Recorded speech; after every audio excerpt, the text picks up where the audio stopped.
China News Service, Visual China Group's Getty Images. Chinese President Xi Jinping shakes hands with Hungarian Prime Minister Viktor Orban on the sidelines of the China International Import Expo, CIIE, on November 5, 2018 in Shanghai, China, SCHLOSS ELMAU, Germany, Hungarian.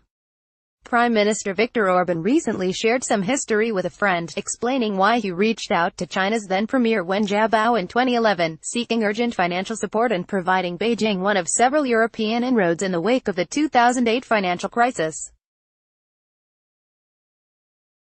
Orban's reason was a simple one: survival. Facing a potential debt crisis and unwilling to accept austere loan conditions from Western institutions, Beijing offered a lifeline.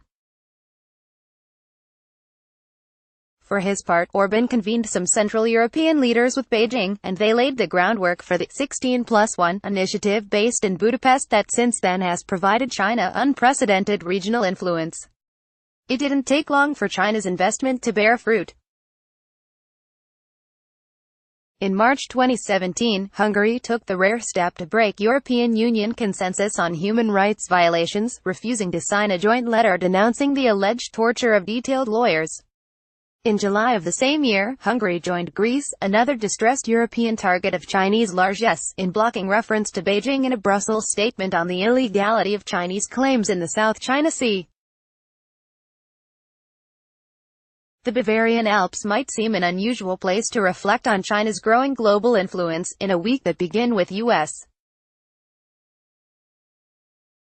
President Donald Trump and Chinese President Xi Jinping working to avoid a trade war in Argentina and advanced to Canadian authorities' arrest of Chinese tech company Huawei CFO in Vancouver, at U.S. request on suspicion of Iran sanctions violations.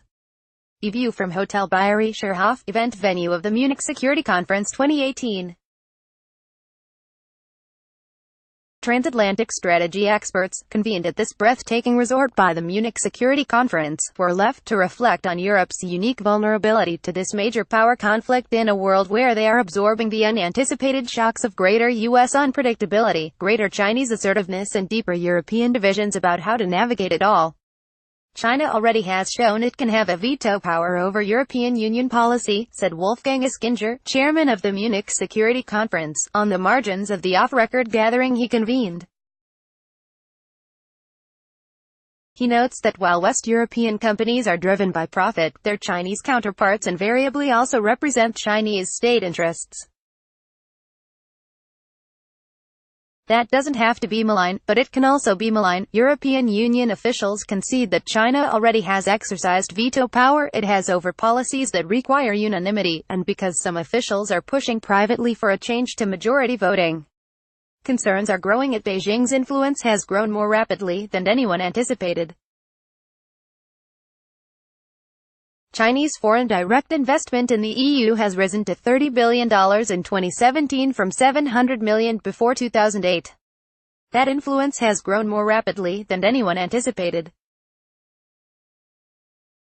Since the 2008 financial crisis, Chinese foreign direct investment in the EU has risen from €700 million to €30 billion in 2017.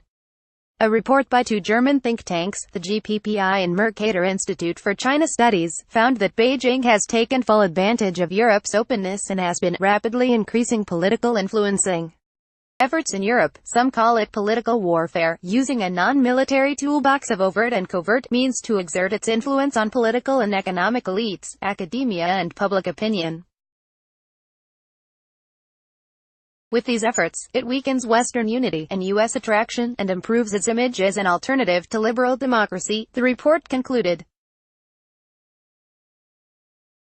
Growing Sino-U.S. tensions have brought Europe new export chances in China, but at the same time China has shifted considerable export and foreign investment efforts to Europe to replace lost American markets.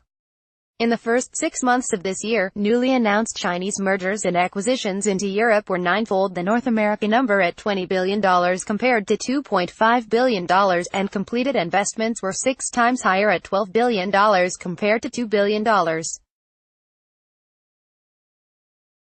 At the same time, a new Trump-Xi trade deal could shake Europe as well, as China's state-driven economy could decide overnight to replace European products with U.S. goods for political purposes. The potential for an escalated Beijing-US struggle has left European experts scratching their heads over how they would choose sides or navigate the perils, particularly in the case where some countries and industries have much more at stake in China. Some European officials speak of the need for strategic autonomy in the face of U.S. sanctions, extraterritorial reach on Iran, and Secretary of State Mike Pompeo's speech in Brussels this week where he questioned multilateralism and the European Union. At the same time, they worry more about what some call China's political warfare of gathering economic, financial and thus also diplomatic influence. The European Union hasn't yet applied anything as restrictive on foreign investment as the U.S. Committee on Foreign Investment in the United States, CFI-US, an interagency committee that reviews the impact of foreign investments on U.S. national security. However, the EU this month passed a bill creating an unprecedented, if non-binding, screening scheme aimed at predatory Chinese investments. Germans this week increased their focus on questions regarding a company called KUKA Robotics, which has become the poster child for the perils of high-tech sales to the Chinese.